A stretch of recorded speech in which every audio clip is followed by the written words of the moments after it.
Hi, I'm Richard Clayman. Welcome to another episode of Unlocking the Leadership Door. Years back, there was a popular poster entitled, "Everything I Need to Know in Life, I Learned in Kindergarten." It was designed to be funny, but it carried considerable truth. In this episode, we're going to explore a very unique learning continuum. In just a half an hour, we're going from elementary school to graduate school. We're going to look at the unique teaching approach in this terrific elementary school, the March Academy. Then we're going to sit down with the directors of the MBA programs from two of our local Ottawa universities. We're going to see how they reinforce the same interpersonal and leadership skills now being taught to young people in this very unique learning education environment. Come with me back to the studio as we unlock the leadership door on education.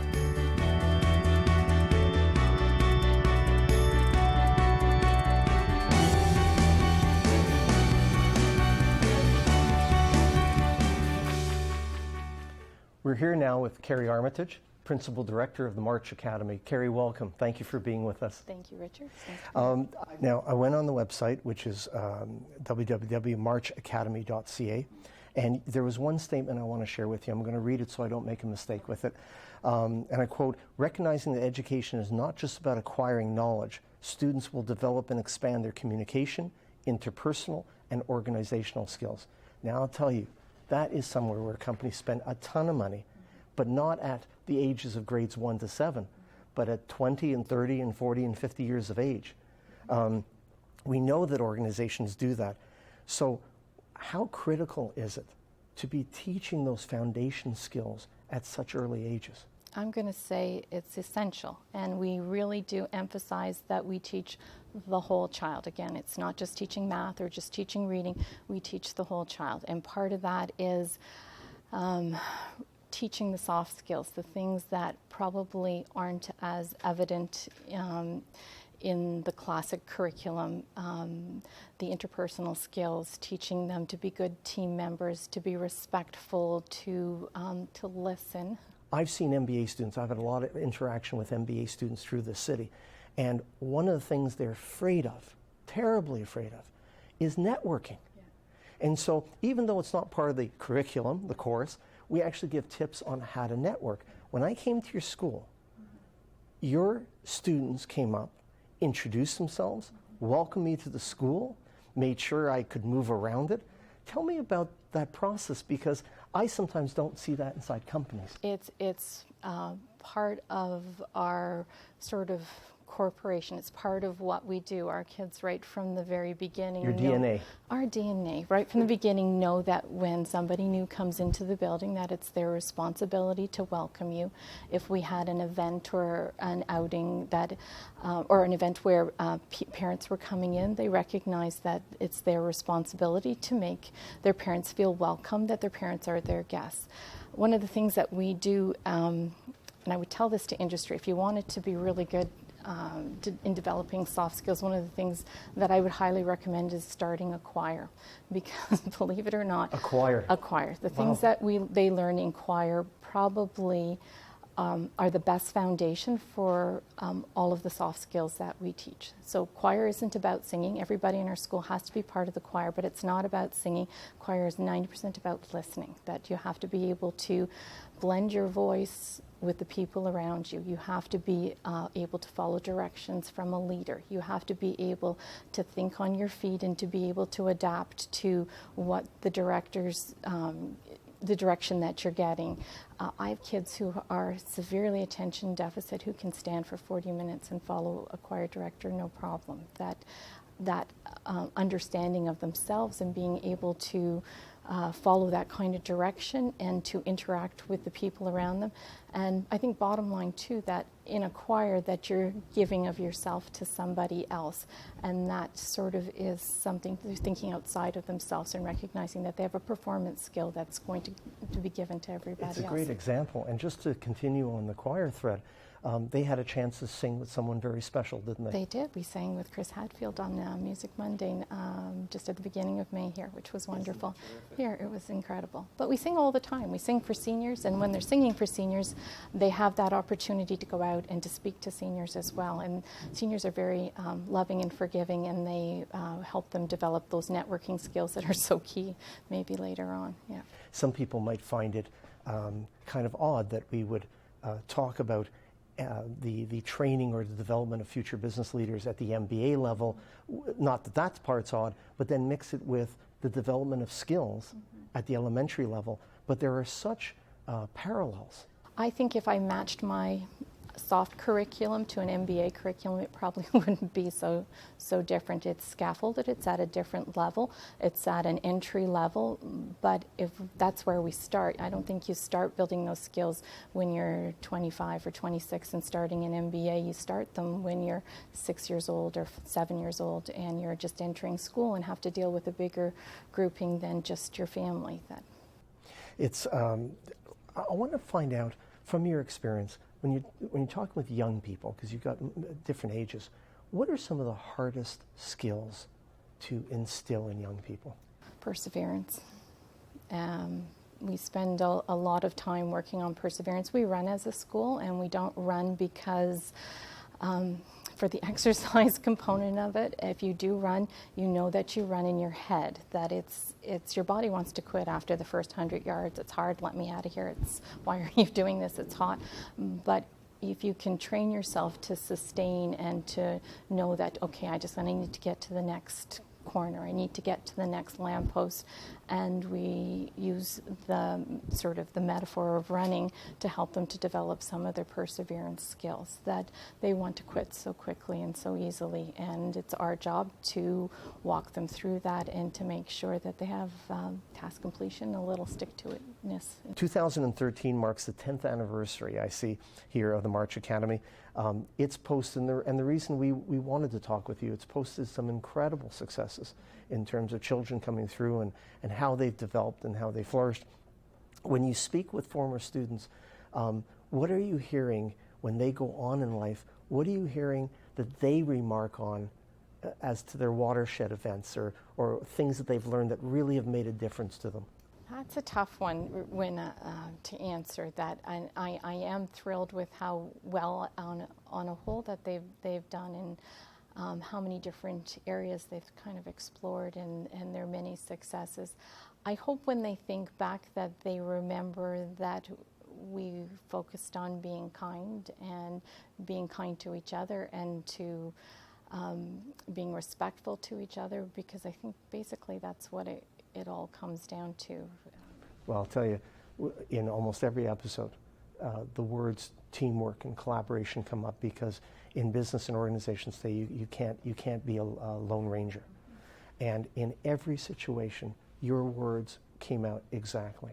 There can be no collaboration, no teamwork, no leadership, no followers, and no progress without respect. And I agree 100%. That's what it comes down to.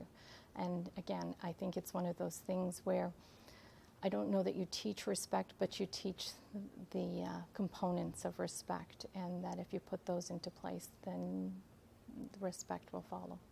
And we see it in companies. Top-down respect, bottom-up respect, respect for the customer, respect for suppliers and partners. We can't underestimate it. Respect for yourself. And it starts with yourself. Mm-hmm. On your 10th anniversary, and for coming and spending some time with us, I want to thank you very much for being here. Thank you. My pleasure.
Our next guest is Dr. Linda Schweitzer.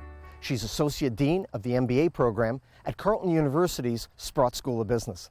Sprott's MBA program has been growing significantly over the last number of years and constantly evolves its teaching approach as it prepares candidates in such important areas as accounting and finance, international business, and international development.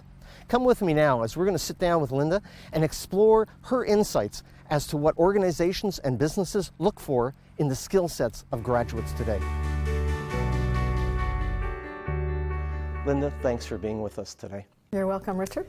MBA programs are different all over the country. Each school has different focus or different concentrations. Tell me a little bit about the Sprott MBA program. What do you focus on the most? What are the concentrations that you're trying to instill in the candidates?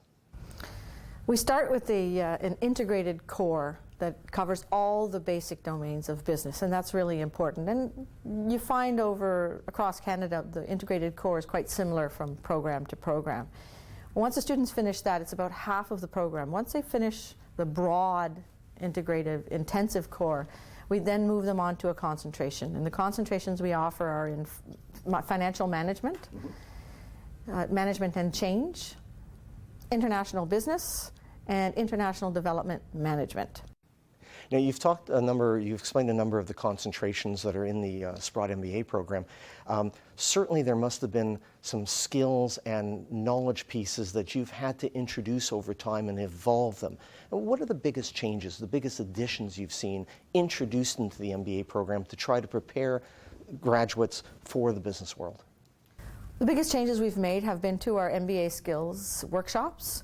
That is what we do. It's part of orientation, and then it's something that we do throughout the first term of the program to get students prepared for work and for the program. So when they come to Sprott, we spend the equivalent of 2 days with them, training them to survive in the program, norms and expectations of the program, how to analyze a case, how to work as a team in a school setting, because it's a little bit, working on a team is quite different than work in the school. It's quite different than working on a team at your office. And the final piece that we teach them is the career development piece. How to be proactive about your career, how to develop a network, how to develop your resume, what kinds of internships they might want to take that will complement their resume. You're kind of talking about career advocacy. Yes. Within it. And I find that a lot of people come into a company expecting the company to take care of them, when in reality, the best advocate for their career is they themselves. Yeah, so there's been a shift in careers from the company-directed career, where historically you would get hired out of school, you would go work for a company, and then they would direct your career after that point. You might be disappointed, but if the company doesn't give you the nod to move ahead, then that's your fate. Downsizing. A lot of the companies don't make a lifetime commitment to employees anymore. And the changing nature of work has allowed for individuals to take more ownership of their careers. And getting that into the mindset of especially the younger students, that they have to have ownership of their career. No one is going to come and take over and tell them what their career should look like. That they have to be proactive about it. People do say, research does say that it might have something to do with the parenting of the millennial generation. It's been very hands-on. Which means that someone has been helping them along, guiding them along most of the decisions of their lives.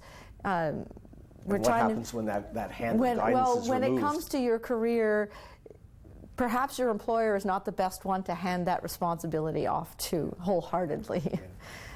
The other skill that we find is quite important, that we've added a couple of courses into the program. One is effective presentation and communication skills. Most of our students are able to write a report, but it's not a business report that is compelling and tells an effective and an effective story that will engage the reader and lead them to a conclusion that has been that that has been convincing at the end.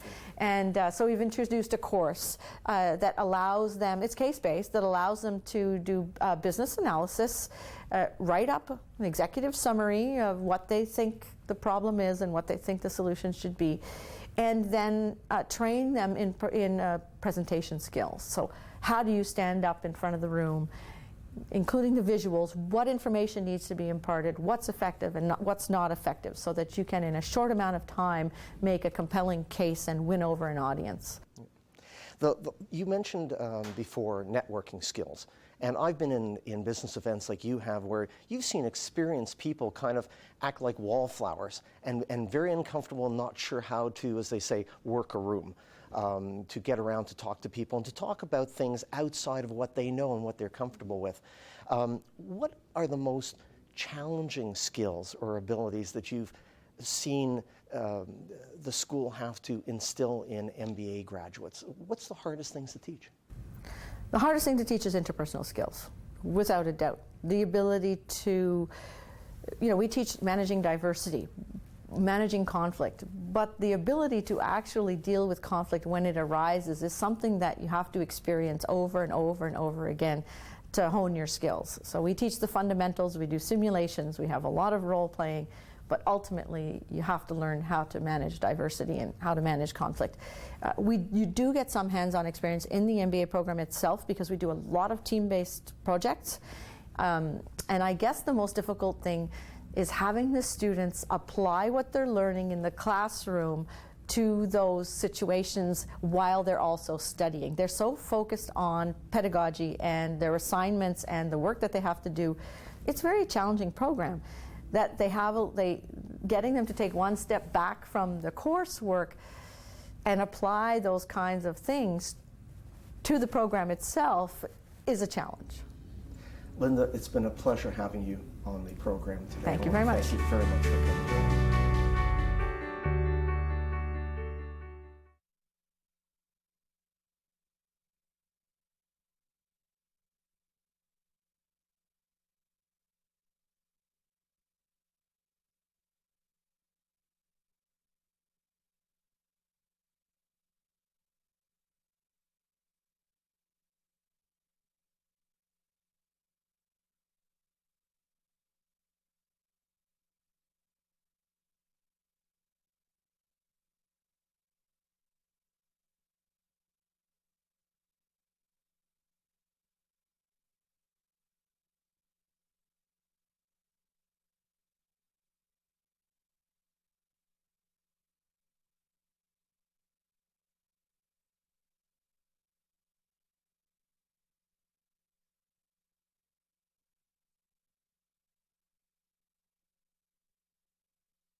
Our final guest for this half hour is Dr. Mike Miles.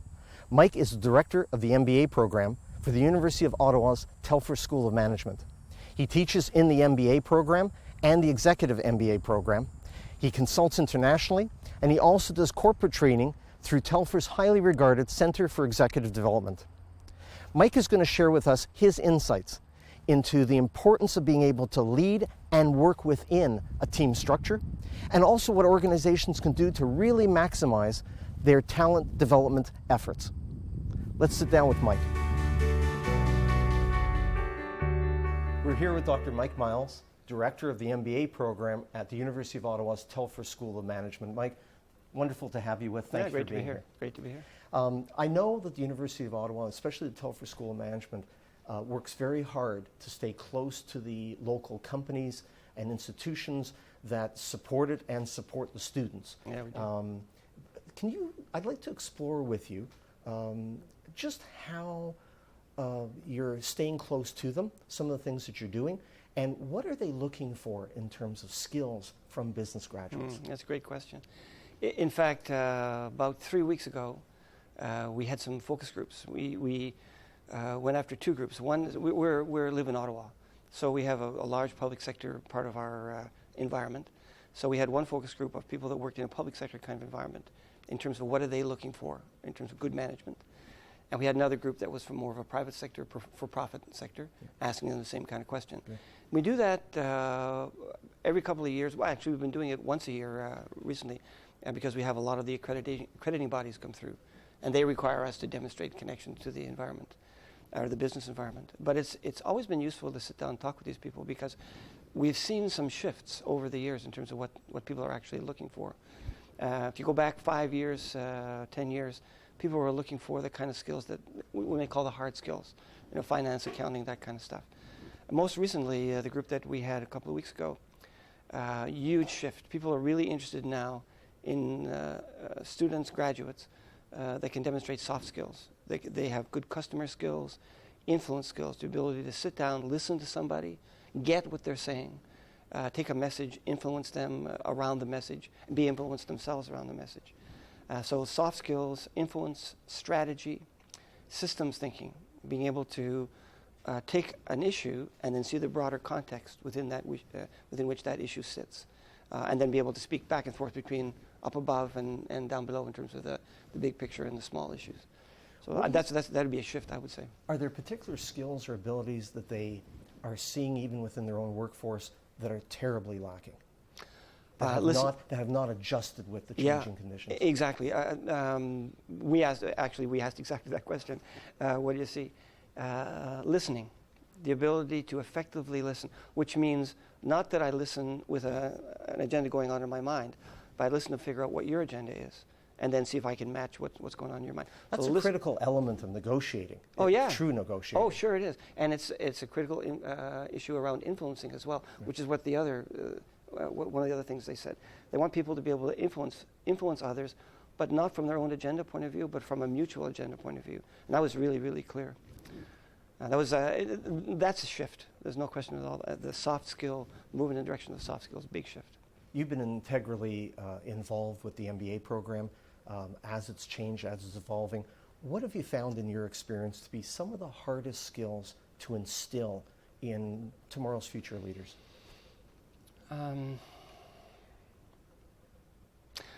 I think the ability to let go of what you think the answer is in the face of ambiguity. People generally arrive at a situation with an answer. And a lot of times the data is not there to support their answer. The data is not there to support any answer.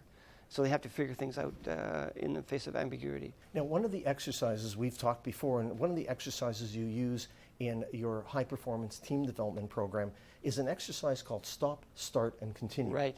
Why don't you just give me a very quick overview of it and what your experience has been with that? Well, if you go back right to the beginning of the program, people arrive, they don't know each other, they're in these groups, they have these wonderful rose-colored glasses, I'm in the best group in the world. Things couldn't be better. Things couldn't be better. I'm in. Right? Yeah, I'm in, I made it. And then 6 weeks later, they discovered that in fact they're working with a group of human people. Everybody brings their warts and their biases and their prejudices and what they like to do and all that kind of stuff. So about 6 weeks into the program, we give people an opportunity, now that they get to know a little bit the people, to give them, everybody some feedback. So everybody gets to listen to everybody else in their group talk about them.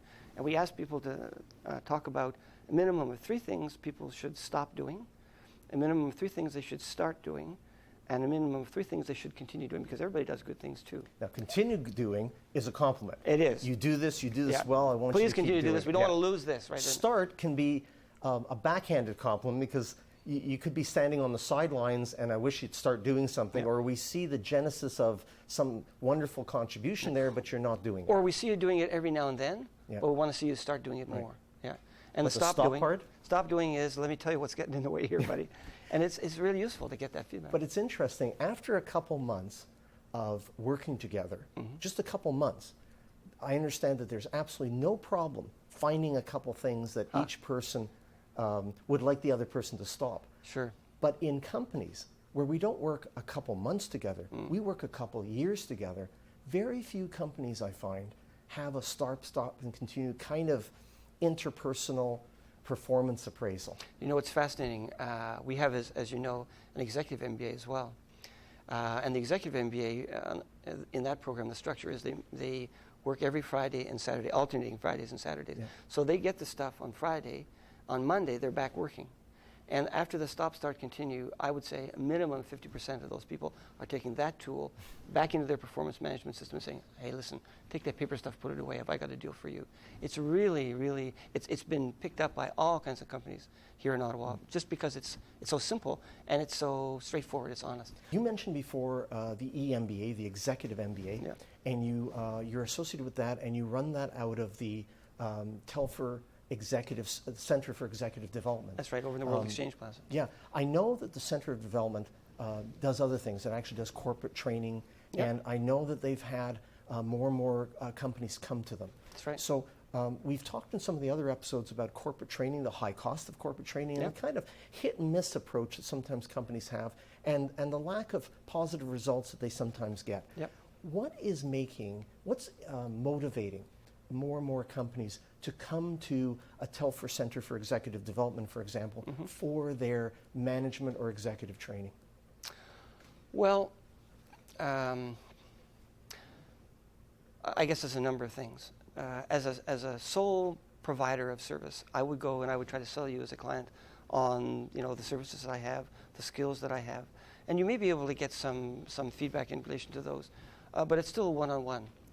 I think a lot of people are coming to the Exec Ed Center because we're very careful in terms of who we choose to deliver the services that we do. We screen for people. We take a look at what's their background, their professional background, academic background. And so when you're meeting with and you're dealing with one of the people through the center, you're assured that, number one, the person knows what they're talking about, and number two, they've done it before. This is not the first group that they're running this with. And so there's a track record there that you can be assured. And it's being vetted by somebody whose business is to vet that kind of stuff. So there's a professionalism that comes there as well. I would say the other thing is there's a consistency in the material that's put forward. The center is very careful about how they structure their courses, structure their programs. They use up-to-date research. We're in a university, that's what we do. And so we bring the latest stuff that's available, as well as the classic stuff that's available to the table. So there's a quality, a depth, richness of the material that's there, that if I'm a small company guy and I'm working hard, I may not have the time to develop, I may not have the time to gather all those resources together. Well, we're going to continue to watch the progress of the Executive Center and the Telfer School of Management with great interest. Great. Mike, thank you very much for being with us today. No problem, no problem. Thank you. Yeah. In just a half an hour, we've managed to travel from elementary school to graduate school. We normally think of those two ends of the learning continuum as being miles apart, but in this episode we've learned that there's much more commonality than we ever thought possible. Learning to work inside a group, learning to lead a group, adapting to the changing environment are all core skills that are very important for both graduates of educational institutions and people working today. It's important to know that these soft skills are as important to acquire as technical or hard skills. One cannot be at the expense of another. And that is the kinds of lessons that we work hard to reveal in every episode, every time we unlock the leadership door. Thank you for joining us. I'm Richard Clayman, and until next time, goodbye.